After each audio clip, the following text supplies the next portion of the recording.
GST है मेरा दोस्त। क्या मैं जीएसटी से डरता हूं? लेकिन आप जीएसटी से इतना डरते क्यों हैं? संभावित कारण इस प्रकार हैं। मैं कानून के प्रावधानों को नहीं जानना चाहता। मुझे कानून के प्रावधानों की जानकारी नहीं है क्योंकि यह बहुत जटिल है। वकीलों या चार्टर्ड अकाउंटेंट को काम पर रखने से मुझे अधिक खर्च आएगा जो बदले में मेरी लागत में वृद्धि करेगा। जीएसटी के तहत पंजीकरण के बाद विभाग मुझे परेशान तो नहीं करेगा। लोग जीएसटी के बारे में क्या कहते हैं, केवल सुनकर कानून के बारे में राय न बनाएं।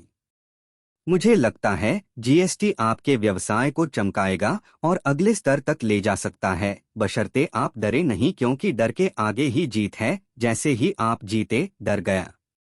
डर का कोई कारण नहीं है। सरकार ने इस प्रक्रिया को बहुत खूबसूरती से कार्यान्वित किया है क्योंकि इसके साथ अधिनियम के तहत होने वाली समस्याओं का भी समाधान निकाला है।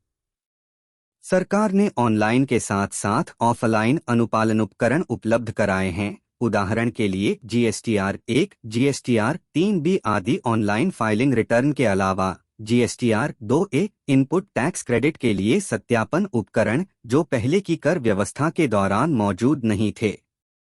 पहले कर अनुपालन ऑनलाइन साधन अभाव में करदाता हमेशा हताश होता था, जबकि वर्तमान संदर्भ में ऐसा होने की संभावना नहीं के बराबर या न्यूनतम है।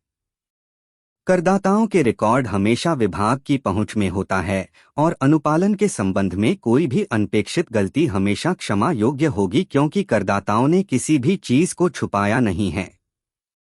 अनजाने में की गई गलती कोई गंभीर वित्तीय अपराध नहीं है। जीएसटी प्रावधान आपके व्यवसाय की पहचान बढ़ाने में आपके लिए मददगार होंगे और आपके ग्राहक आपसे ही अधिक से अधिक खरीदने या आपके साथ काम करने के लिए आश्वस्त होंगे।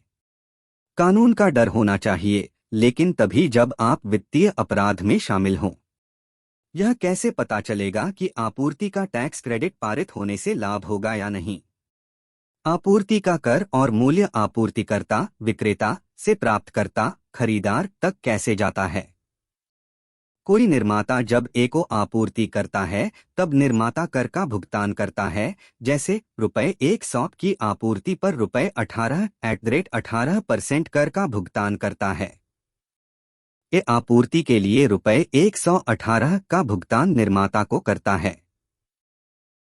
₹18 कर का बोझ ए को प्राप्त होता है। ए बही खातों में ₹18 कर का क्रेडिट लेता है और अब प्राप्त इनपुट आपूर्ति को ए ₹120 में बी को आपूर्ति करता है, तब ए उस पर जीएसटी ₹22 कर का भुगतान करता है। इन्हें क्रेडिट से समायोजन द्वारा ₹18 और नकद से ₹4 का भुगतान सरकार को करता है और ए प्राप्तकर्ता बी से ₹22 प्लस ₹120 की वसूली करता है। ₹22 कर का बोझ बी को ए प्राप्त होता है। सरकार को निर्माता से बी तक आपूर्ति लेनदेन के बाद कुल कर ₹22 प्राप्त होता है। स्पष्ट है कि जीएसटी ₹22 कर का बोझ निर्माता से बी को चला गया और सरकार को आपूर्ति का उचित कर भुगतान भी हो गया। कर का बोझ कम है। जीएसटी के तहत ए को अपने बही खातों में इनपुट टैक्स क्रेडिट का लाभ उठाने की अनुमति है। जीएसटी के तहत इसे इनपुट टैक्स क्रेडिट लेजर के रूप में जाना जाता है। जब भी प्राप्तकर्ता, उदाहरण के लिए ए, द्वारा भुगतान करने की आवश्यकता होती है, तब इनपुट टैक्स क्रेडिट को जीएसटी कर भुगतान के लिए उपयोग करने की अनुमति है। हालांकि खुदरा व्यापारियों द्वारा जीएसटी के तहत पंजीकृत नहीं होने से वाणिज्यिक व्यापार प्रभावित नहीं है, लेकिन निसंदेह यह सरकार को संपूर्ण खुलासा नहीं करता है कि आपूर्ति के लिए जीएसटी कर का ठीक से निर्वहन किया गया है या नहीं।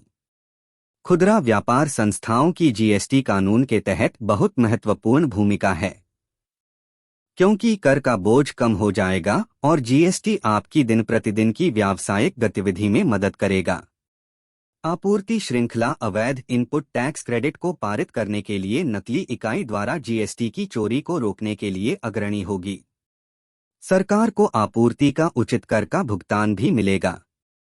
इससे कर आधार में वृद्धि होगी जो अंततः करदाताओं के बीच गंभीरता और जिम्मेदारी लाएगा।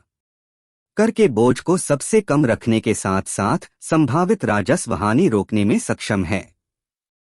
इसलिए सभी खुदरा व्यावसायिक संस्थाओं को जीएसटी कानून के तहत खुद को पंजीकृत करना चाहिए और सभी प्राप्तकर्ता को सामान्य चालान के बजाय व्यावसायिक संस्थाओं से कर चालान के लिए भी जोर देना चाहिए। उपर्युक्त प्रस्तुतियां केवल संदर्भ के लिए हैं और किसी कानूनी दायित्व पालन के उद्देश्यों के लिए नहीं और कानूनी उद्देश्यों के किसी भी संदर्भ के लिए सभी को कानून के प्रावधानों का उल्लेख करना चाहिए और उनका पालन करना चाहिए।